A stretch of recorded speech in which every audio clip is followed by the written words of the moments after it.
where there was a historic outcome. I want to start with that real quick. I think there's so much news, so many things happening that oftentimes big, momentous moments get missed. What President Trump accomplished in NATO yesterday was game-changing and historic. A shift in burden sharing to European responsibility in NATO that most would have said was impossible at the beginning of his term. But he said NATO needs to pay up. They started in the first term, and here in his second term, we've accelerated that. 32 NATO countries committed to spending 5% of their GDP on defense, on actually investing in the NATO alliance. So I hope with all the ink spilled, all of your outlets find the time to properly recognize this historic change in continental security that other presidents tried to do, other presidents talked about. President Trump accomplished it. It's a huge deal. You see, we're here this morning because in hunting for scandals all the time, in trying to find wedges and spin stories, this press corps and the press corps miss historic moments. You miss historic moments like 5% at NATO, which when you hear, I was in the closed-door briefing. I wish there could have been cameras in there. When you heard the prime ministers and presidents of other countries, to a man and to a woman, looking at President Trump and saying, this never could have happened, never would have happened. It seemed impossible 5 years ago, 2 years ago, 8 years ago. But here we are because of your leadership. If you ask them the question, I bet they'd say the same thing. But searching for scandals, you miss historic moments, like recruiting at the Pentagon. Historic levels in the Army, the Air Force, and the Navy. Yeah, maybe there'll be a little mention here or there, but because it was under President Trump's leadership, because Americans are responding to him as commander-in-chief, the press corps doesn't want to write about it. Or bring us to the topic of the moment, the highly successful strikes in Iran. Let me read the bottom line here. President Trump directed the most complex and secretive military operation in history, and it was a resounding success, resulting in a ceasefire agreement and the end of the 12-day war. There's been a lot of discussion about what happened and what didn't happen. Step back for a second. Because of decisive military action, President Trump created the conditions to end the war, decimating, choose your word, obliterating, destroying Iran's nuclear capabilities. I want to read some of the assessments that have been provided, because whether it's fake news, CNN, MSNBC, or the New York Times, there's been fawning coverage of a preliminary assessment. I've had a chance to read it. Every outlet has breathlessly reported on a preliminary assessment from DIA. I'm looking at it right now. Again, it was preliminary, a day and a half after the actual strike, when it admits itself in writing that it requires weeks to accumulate the necessary data to make such an assessment. It's preliminary. It points out that it's not been coordinated with the intelligence community at all. There's low confidence in this particular report. It says in the report there are gaps in the information. It says in the report multiple linchpin assumptions are what this assessment, a linchpin assumption, you know what that is? That means your entire premise is predicated on a linchpin. If you're wrong, everything else is wrong. And yet, still, this report acknowledges it's likely severe damage. Again, this is preliminary, but leaked because someone had an agenda to try to muddy the waters and make it look like this historic strike wasn't successful. I'm going to get to the chairman in a moment because he's going to lay out the particulars for you based on his professional military experience. But here's what other folks are saying. The DIA that put that report out says that this is a preliminary low-confidence report and will continue to be refined as additional intelligence becomes available. How about the Israeli Atomic Energy Commission? The devastating U.S. strikes on Fordow destroyed the site's critical infrastructure and rendered the enrichment facility inoperable. Have any of these quotes made their way into the New York Times or the Washington Post, MSNBC, CNN? Any of these quotes? How about this one? This is a new one from the UN, the United Nations. No friend of the United States, or certainly Israel often. Here's the head of the UN Atomic Energy Agency this morning, Rafael Grossi.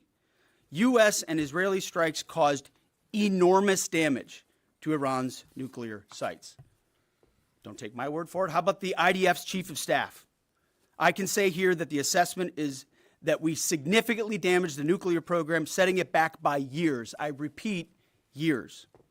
The Iranian foreign minister, the spokesman, our nuclear installations have been badly damaged, that's for sure. I'm sure that's an understatement. John Radcliffe, the director of the CIA, putting out a statement just last night. CIA can confirm that a body of credible intelligence indicates Iran's nuclear program has been severely damaged by recent targeted strikes. This includes new intelligence from a historically reliable, very different than preliminary assessment with low confidence. He's saying historically reliable and accurate source and method that several key Iranian nuclear facilities were destroyed and would have to be rebuilt over the course of years. CIA continues to collect additional reliably sourced information to keep appropriate decision makers fully informed. How about DNI Tulsi Gabbard yesterday? She writes, and I quote, "New intelligence confirms what POTUS has stated numerous times. Iran's nuclear facilities have been destroyed." Institute for Science and International Security President David Albright, overall, Israel and U.S. attacks have effectively destroyed Iran's centrifuge enrichment program. Time and time again, I can go down the list. Those that understand, those that see, those that do proper assessments recognize that what the United States military did was historic. And again, before I pass it to the chairman, because you, and I mean specifically you, the press, specifically you, the press corps, because you cheer against Trump so hard, it's like in your DNA and in your blood to cheer against Trump, because you want him not to be successful so bad, you have to cheer against the efficacy of these strikes. You have to hope maybe they weren't effective. Maybe the way the Trump administration has represented them isn't true. So let's take half-truths, spun information, leaked information, and then spin it. Spin it in every way we can to try to cause doubt and manipulate the public mind over whether or not our brave pilots were successful. How many stories have been written about how hard it is to, fly a plane for 36 hours? Has MSNBC done that story? Has Fox? Have we done the story how hard that is? Have we done it 2 or 3 times so that American people understand? How about how difficult it is to shoot a drone from an F-15 or 16 or F-22 or F-35? Or what it's like to man a Patriot battery? Or how hard it is to refuel midair, giving the American people an understanding of how complex and sophisticated this mission really was. There are so many aspects of what our brave men and women did that because of the hatred of this press corps are undermined because your people are trying to leak and spin that it wasn't successful. It's irresponsible.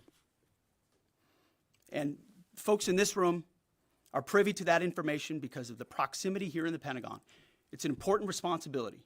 And time again, classified information is leaked or peddled for political purposes to try to make the president look bad. And what's really happening is you're undermining the success of incredible B-2 pilots and incredible F-35 pilots and incredible refuelers and incredible air defenders who accomplished their mission, set back a nuclear program in ways that other presidents would have dreamed. How about we celebrate that?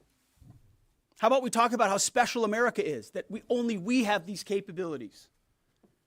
I think it's too much to ask, unfortunately, for the fake news. So we're used to that. But we also have an opportunity to stand at the podium and read the truth of what's really happening. And the reality is you want to call it destroyed, you want to call it defeated, you want to call it obliterated, choose your word. This was an historically successful attack, and we should celebrate it as Americans. And it gives us a chance to have peace, chance to have a deal, and an opportunity to prevent a nuclear Iran, which is something President Trump talked about for 20 years, and no other presidents had the courage to actually do. So with that, I want to hand it over to the chairman of the Joint Chiefs. They've done technical analysis on this, not just on the strike, but also on our Patriot defenders, on Al Udeid. And Mr. Chairman, I'll hand it over to you. Good morning. Thank you, Mr. Secretary, and good morning, and all of you. Thank you for being here.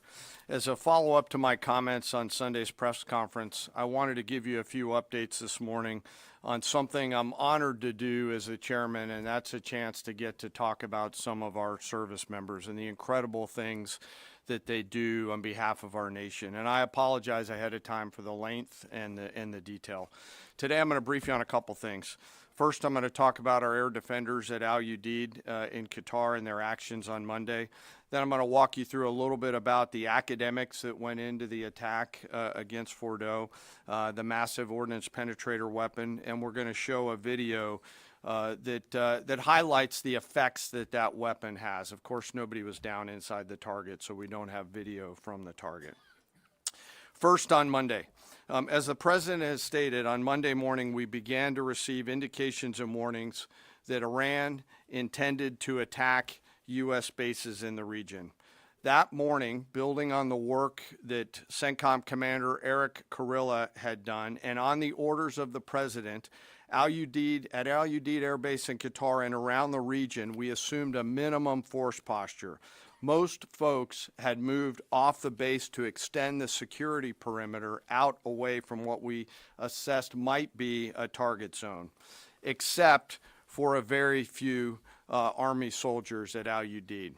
At that point, only 2 Patriot batteries remained on base, roughly 44 American soldiers responsible for defending the entire base, to include CENTCOM's forward headquarters in the Middle East, an entire air base, and all the U.S. forces there. The oldest soldier was a 28-year-old captain. The youngest was a 21-year-old private who'd been in the military for less than 2 years.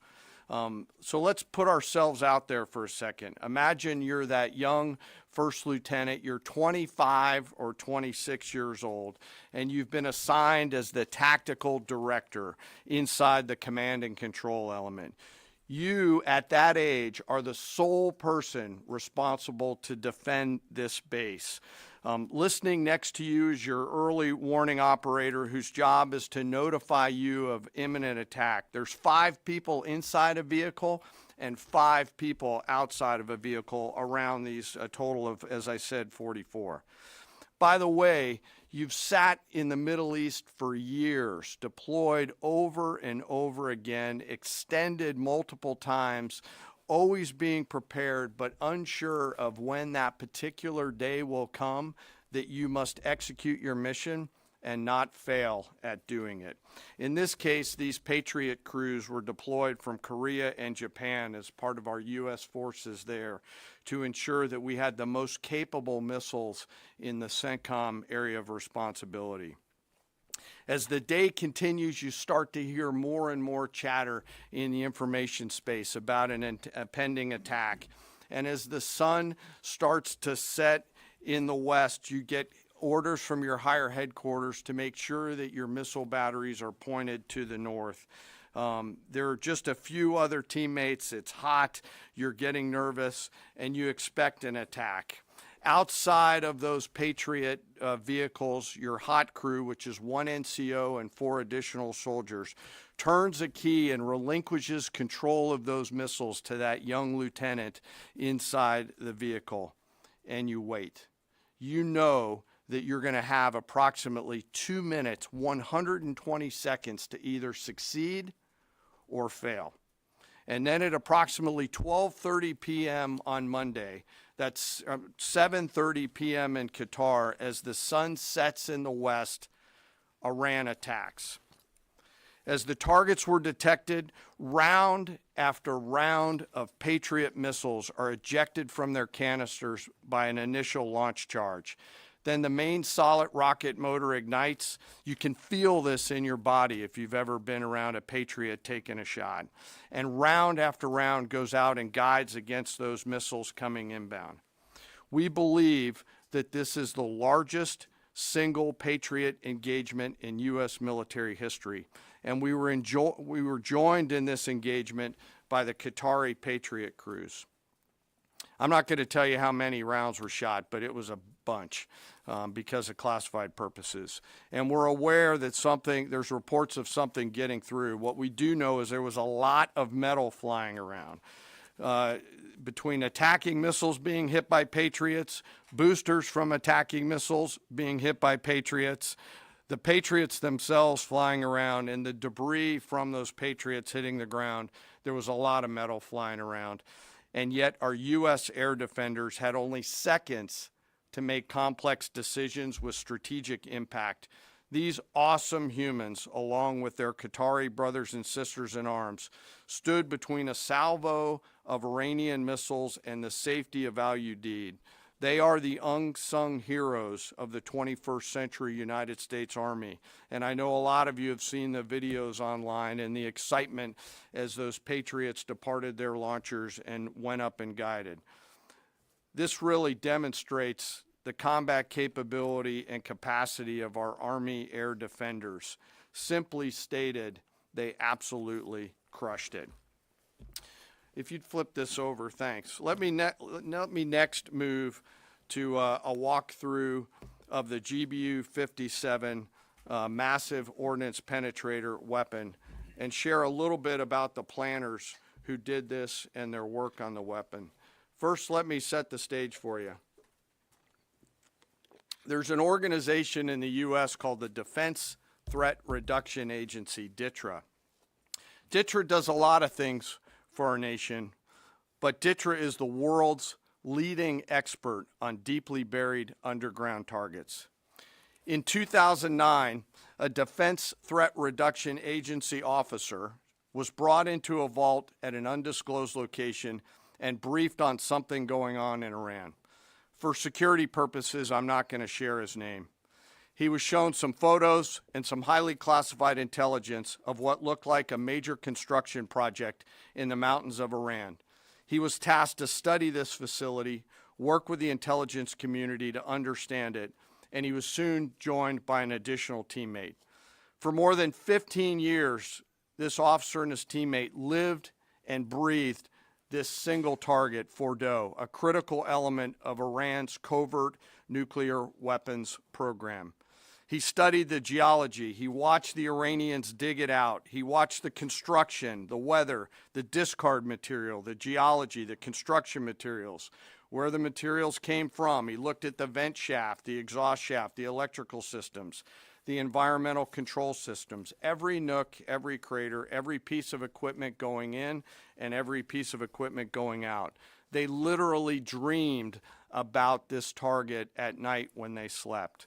They thought about it driving back and forth to work, and they knew from the very first days what this was for. You do not build a multi-layered underground bunker complex with centrifuges and other equipment in a mountain for any peaceful purpose. They weren't able to discuss this with their family, their wives, their kids, their friends, but they just kept grinding it out. And along the way, they realized we did not have a weapon that could adequately strike and kill this target.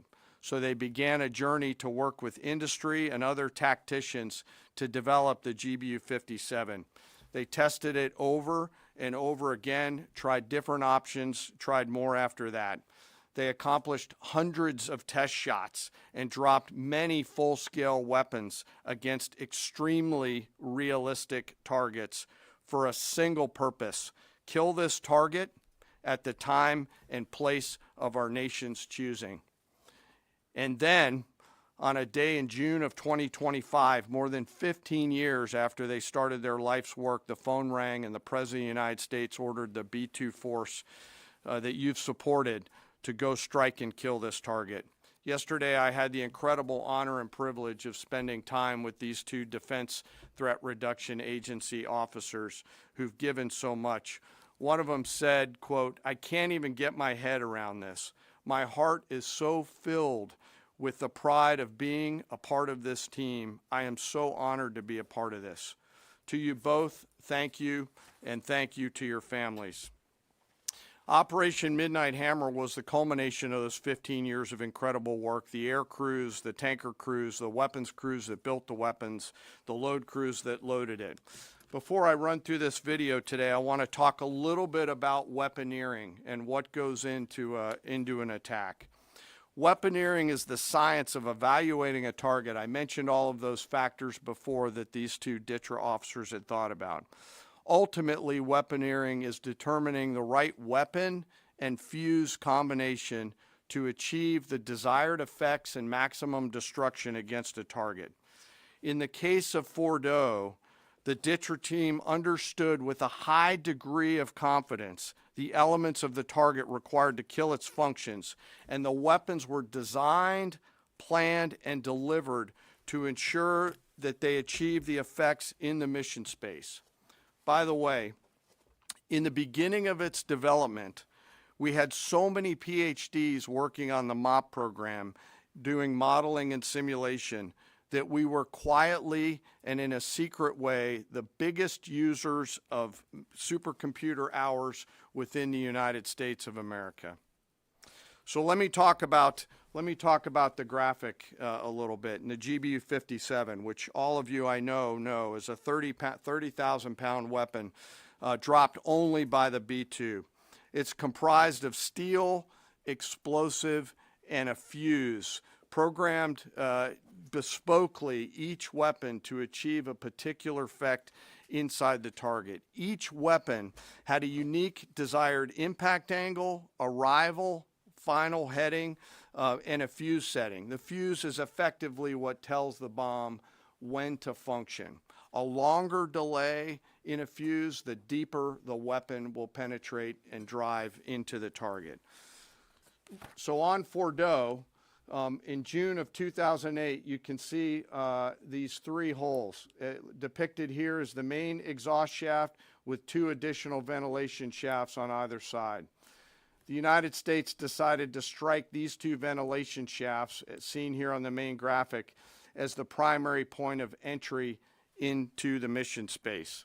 In the days preceding the attack against Fordo, the Iranians attempted to cover the shafts with concrete to try to prevent an attack.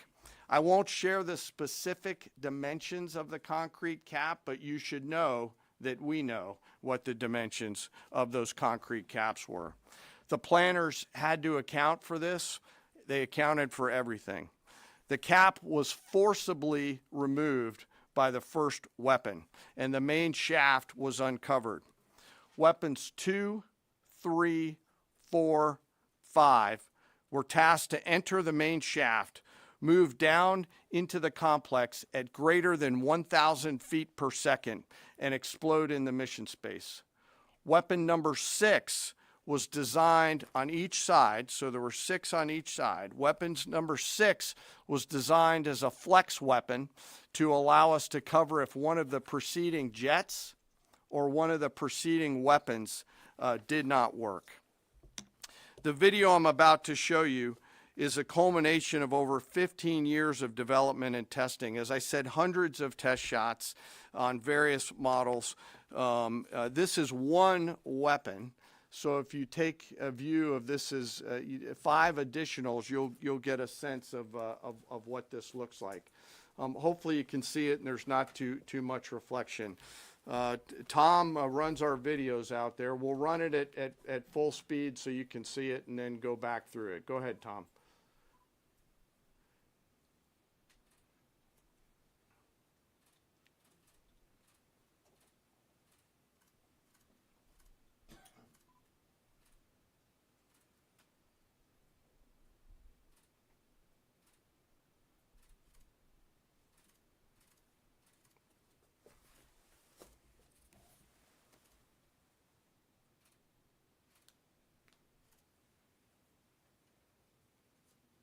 Keep it going for a minute. You'll see inside the mission space.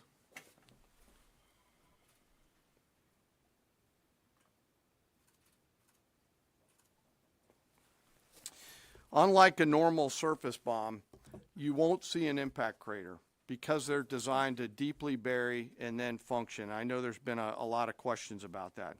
All 6 weapons at each vent at Fordo went exactly where they were intended to go. A bomb has three effects that causes damage: blast, fragmentation, and overpressure. In this case, the primary kill mechanism in the mission space was a mix of overpressure and blast, ripping through the open tunnels and destroying critical hardware. The majority of the damage we assessed based on our extensive modeling was a blast layer combined with the impulse extending from the shock. Imagine what this looks like 6 times over. A point that I want to make here: the Joint Force does not do BDA. By design, we don't grade our own homework. The intelligence community does.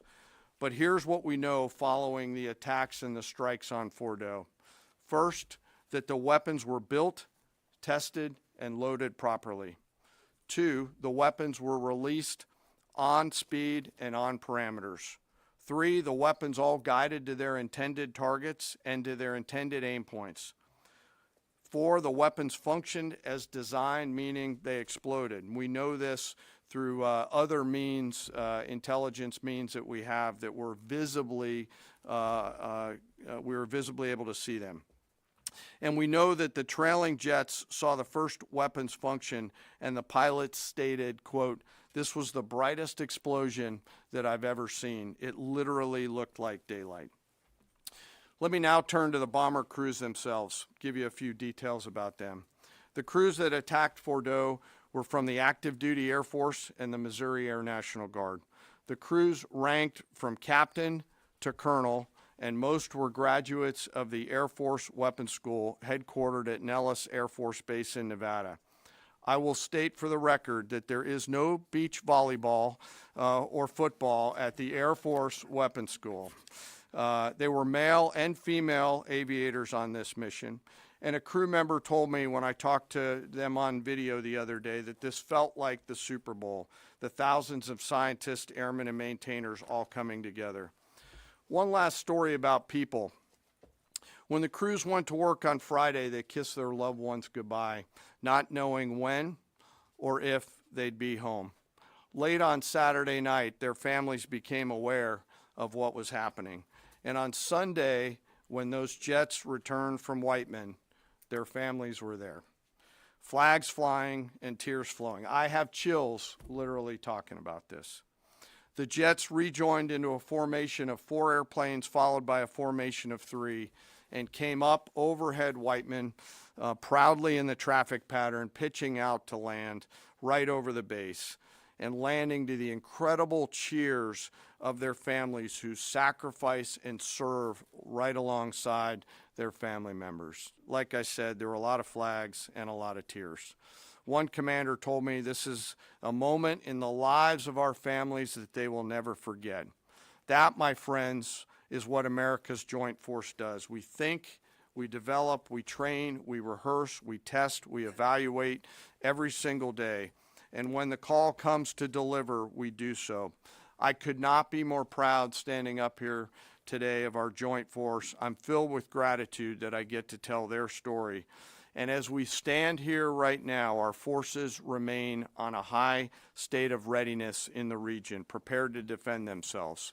And one last thing, our adversaries around the world should know that there are other DTRA team members out there studying targets for the same amount of time, and will continue to do so. Thank you very much. I apologize for the length. I look forward to your questions. Thank you, Mr. Chairman. I would just thank you, by the way, for that extensive work, the lay down. I mean, even, do you have that laser pointer? Okay. Yes, sir. Thank you, squaring me away as always. I mean, even in just the public reporting, if you see the post-strike shaft of the 3 holes, the vast majority, and fairly so, the vast majority of speculation has been those are the 3 strike points. When in actuality, what you realize is these are the vents, these are the caps. The first munition took the cap off, and the other 5 went down the center hole, which if you're planning the target, you would want it to be the direct one going to the bottom.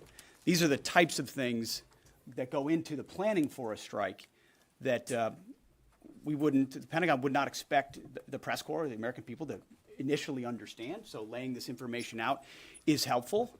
But it's also why we ask for a beat. for a moment, for a day or two, the opportunity to tell that story, because as the chairman said, these men and women that did this mission, they just want to do their job. They're not expecting their story to be told. They're not expecting the glory. They are grateful for the flags and the hugs of family. That's why they do the job. But they also know they were a part of something historic. We know how historic it was. The chairman does. I know. Our staffs know.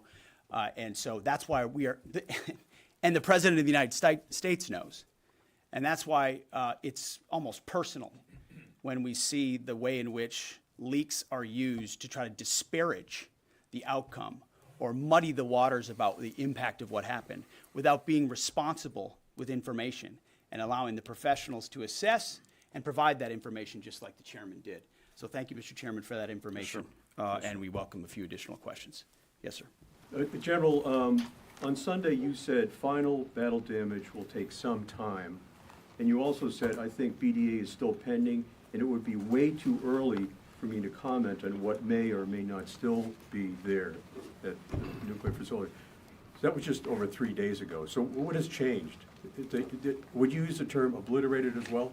Sure, like I said, we don't do BDA. I'll refer that to the intelligence community, and When you're talking with them, I mean, what changed in the past 3 days that make you, so, you know? sir, I think I think I explained what changed. There was a great deal of irresponsible reporting based on leaks, preliminary information in low confidence. Again, when someone leaks something, they do it with an agenda. And when you leak a portion of an intelligence assessment, but just a little portion that makes it seem like maybe the strike wasn't effective, then you start a news cycle, whether it's the Washington Post or Fox News or CNN or MSNBC, you start a news cycle that starts to call into question the ethics. No, that's why. So you bring the chairman here, who's not involved in politics. He doesn't do politics. That's my lane to understand and translate and talk about those types of things. So I can use the word obliterated. He could use defeat, destroyed, assess, all of those things. But ultimately, we're here to clarify what these weapons are capable of, which anyone with, two eyes, some ears, and a brain can recognize that kind of firepower with that specificity at that location and others is going to have a devastating effect. So we all recognize there will be days and weeks ahead. That's why yesterday I said, if you want to know what's going on at Fort O, you better go there and get a big shovel, because no one's under there right now. No one's under there able to assess, and everyone's using reflections of what they see. And that's why the Israelis, the Iranians, the IAEA, the UN, to a man and to a woman who recognize the capability of this weapon system, are acknowledging how destructive it's been. So that's what's changed. Just 3 or 4 days later. What See, changed? this is a point. This is how difficult it is to actually manage. You just watched a video of what this weapon is capable of. That's where we find our confidence, is in the skill of men and women and the capability of the systems they employed, and the recognition so far in the reflections that it was a highly successful mission. Sure, I think you could, I'd say go out, the IC should be able to help you answer that question. They look at a variety, as the Secretary has alluded to, we look at a variety of things.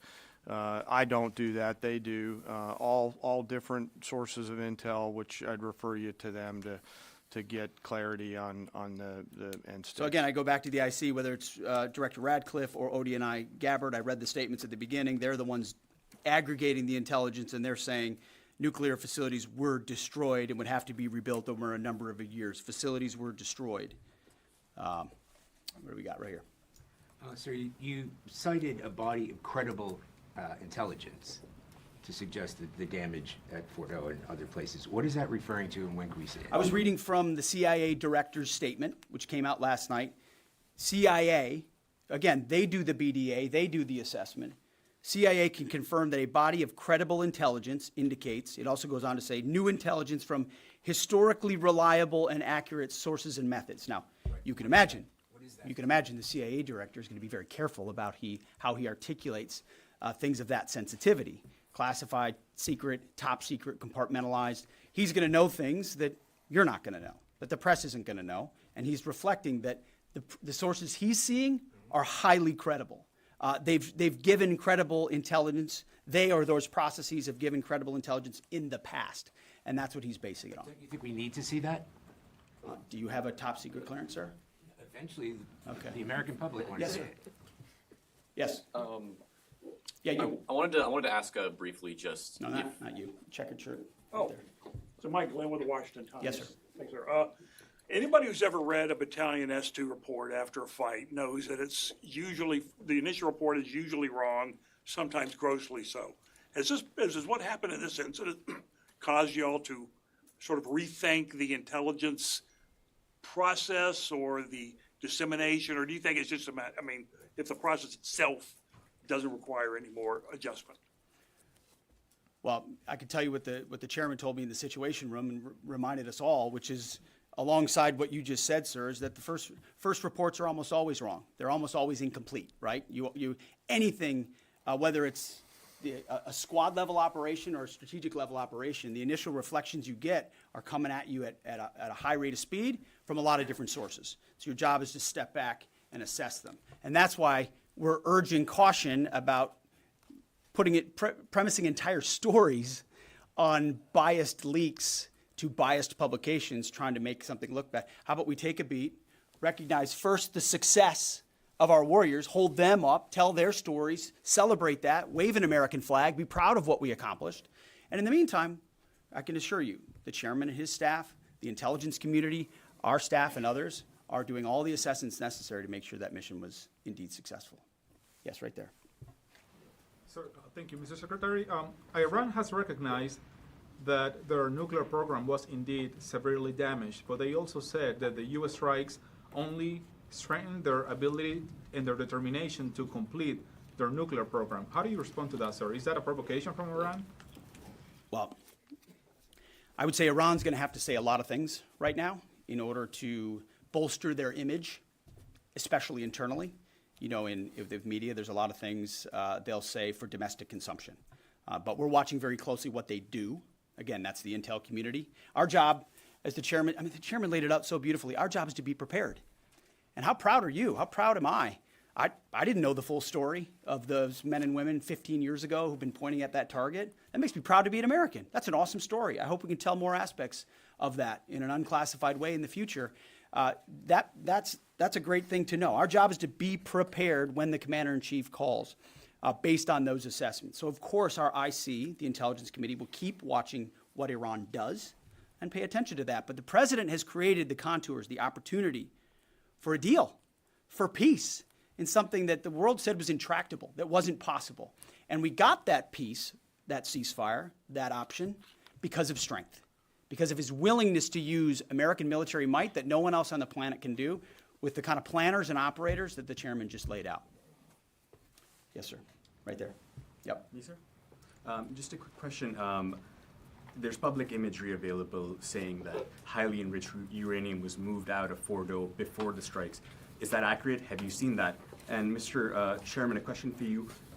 Have you been pressured to change your assessment or give a more rosy intelligence assessment to us by any political factors, whether it's the president or the secretary? And if you were, would you do that?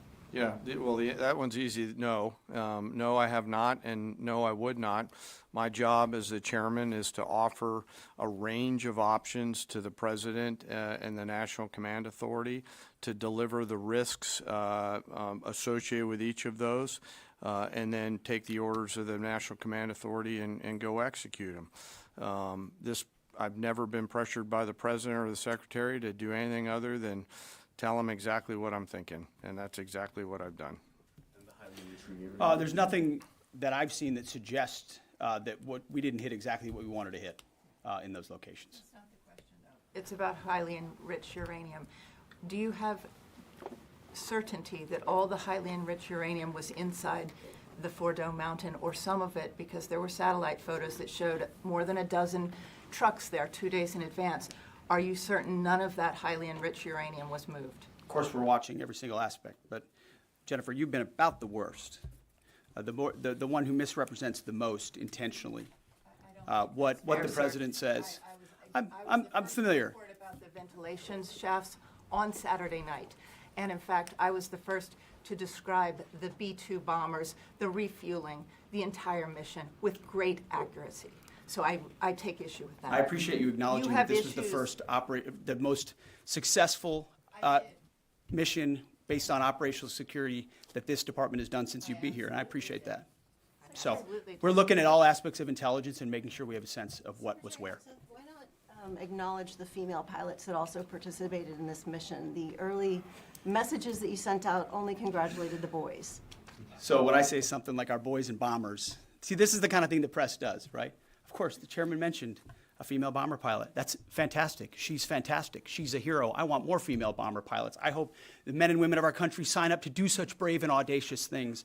But when you spin it as, because I say our boys and bombers as a common phrase, I'll keep saying things like that, whether they're men or women. I'm very proud of that female pilot, just like I'm very proud of those male pilots. And I don't care if it's a male or a female in that cockpit, and the American people don't care. But it's the obsession with race and gender in this department that's changed priorities. We don't do that anymore. We don't play your little games.